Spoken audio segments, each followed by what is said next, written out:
Introduction. Power is a delicate thing. It doesn't always belong to the strongest or the smartest or the most gifted. Often, it belongs to the one who best understands human vanity and who never threatens the pride of those above him. This is the first and perhaps the most fundamental law of power. Never outshine the master. Never appear so brilliant, so talented, or so charming that those who rule over you begin to feel small in your light. Because when a man feels diminished, his gratitude quickly turns into fear, and his fear into vengeance. It may seem like flattery, loyalty, or admiration to show your abilities, but in the world of power, your brilliance can become a crime. The rise of Nicolas Fouquet, France, mid-17th century. The young King Louis XIV, not yet the absolute Sun King, was still surrounded by the great ministers of his late father. Among them shone one man, Nicolas Fouquet. Fouquet was elegant, generous, and dazzlingly intelligent. He loved poetry, fine art, and beauty. He funded painters and poets, among them Molière and La Fontaine. He was rich, enormously rich, and his position as finance minister made him indispensable to the French court. When Cardinal Mazarin, the king's first minister, died, everyone assumed that Fouquet would inherit his power. He certainly thought so himself. But Louis XIV had other plans. He decided there would be no more first minister. He alone would rule France. Fouquet began to feel the chill of royal disfavor. Whispers spread that the king found him arrogant, too visible, too beloved.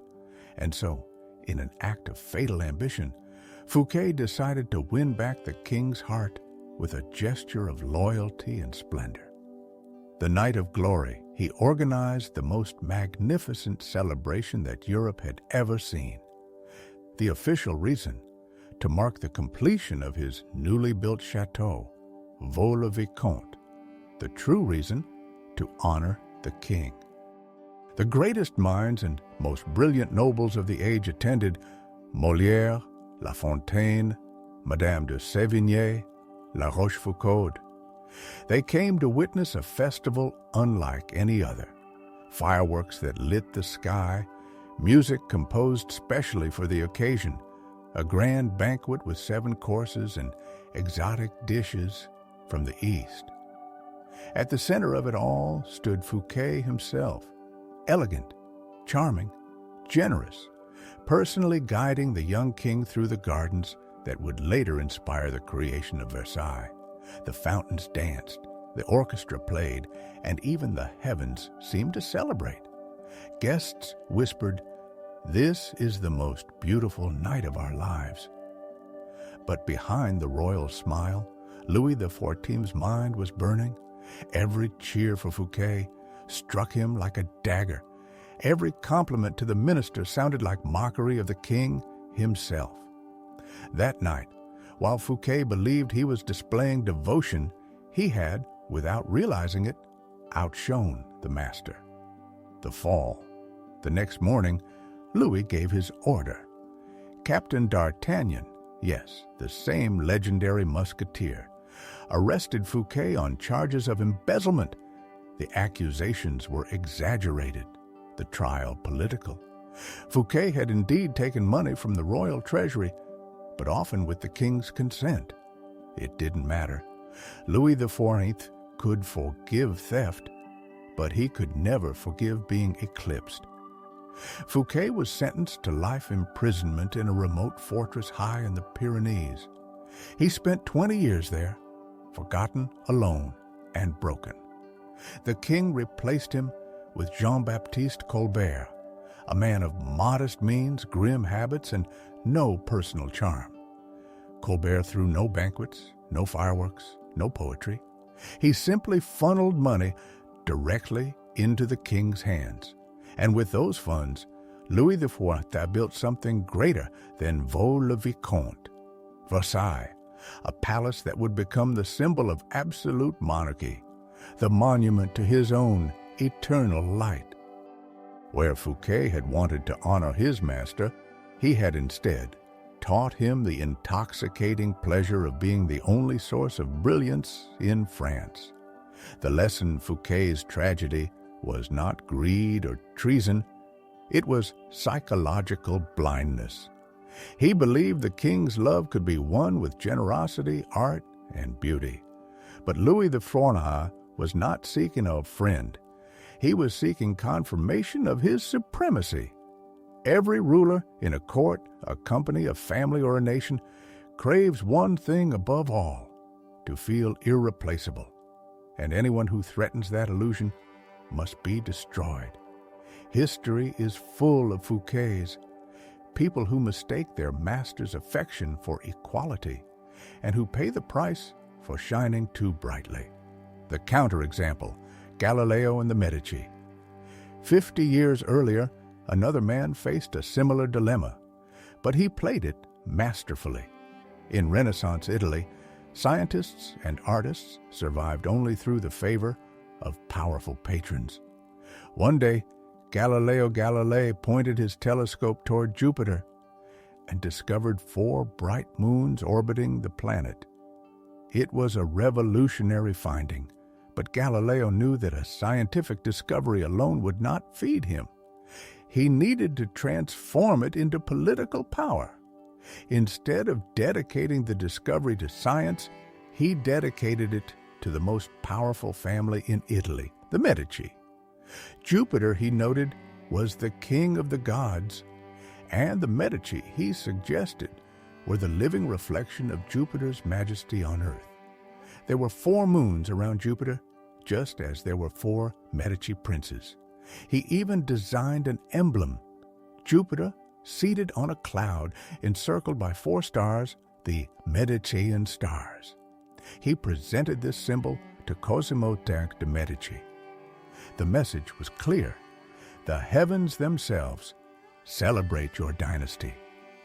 Flattered and delighted, Cosimo appointed Galileo court philosopher and mathematician, a stable, honored, and lucrative position for life. Galileo's genius had not been in mathematics, but in psychology. He understood that it is better to make your patron a god in the sky than to appear as the god yourself. How to use the law.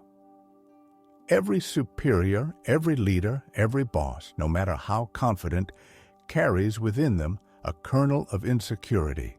The higher they rise, the more fragile that ego becomes.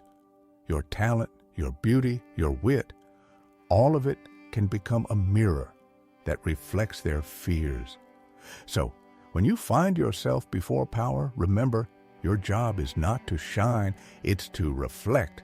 Let your light bounce gently off the master's surface, illuminating him while keeping your brilliance contained. If you're smarter, make him believe he inspired your ideas.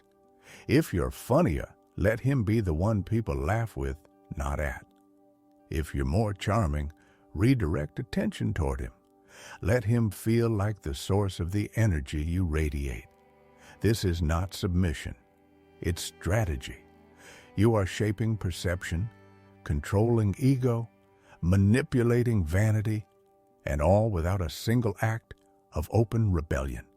Examples from history: Cesare Borgia, the fearsome Italian prince of the Renaissance, was ruthless, intelligent, and proud. But even he, the son of a pope, was haunted by the fear of being overshadowed. When the young noble Astore Manfredi, ruler of Faenza, surrendered peacefully, Borgia allowed him to live, a rare mercy. Manfredi was handsome, charismatic, and popular. Too popular. Soon he was found dead, drowned with a stone tied around his neck. The charge, treason. The truth, he had shone too brightly. Centuries later in Japan, a similar story unfolded. Toyotomi Hideyoshi, the all-powerful ruler of the late 1500s, had a favorite courtier, Sen no Rikyu, a humble tea master whose art of ceremony had made him a cultural icon. Even the emperor admired him. But when Rikyū commissioned a statue of himself in a regal pose, wearing the sandals of nobility, Hideyoshi saw it as arrogance, a challenge to hierarchy. Soon after, Rikyū was ordered to commit suicide. In both East and West, the pattern repeats. The moment the master senses equality, he must restore imbalance. That is how power protects itself. Turning the law to your advantage. Understanding this law doesn't mean you must live forever in someone's shadow. It means you must learn to control your own light. When you help a superior appear brilliant, you become indispensable, the hidden architect behind the throne. They will depend on you, praise you, and trust you while never fearing you. Then, when the time comes, when their light begins to dim, you can rise naturally as the next inevitable source of illumination. Like the stars that shine after sunset, their light was always there, waiting for the right moment to be seen. Final reflection. Remember, in any sky, there can be only one sun. It burns the brightest, but it also burns the fastest. You, on the other hand, can be the moon, borrowing the sun's light, glowing softly, enduring the night, and surviving long after the day has ended. Fouquet wanted to dazzle the king and perished. Galileo made the king of Florence a star and thrived.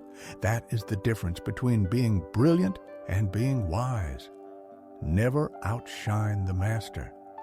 Let him bask in his light while you quietly, patiently, and invisibly build your own.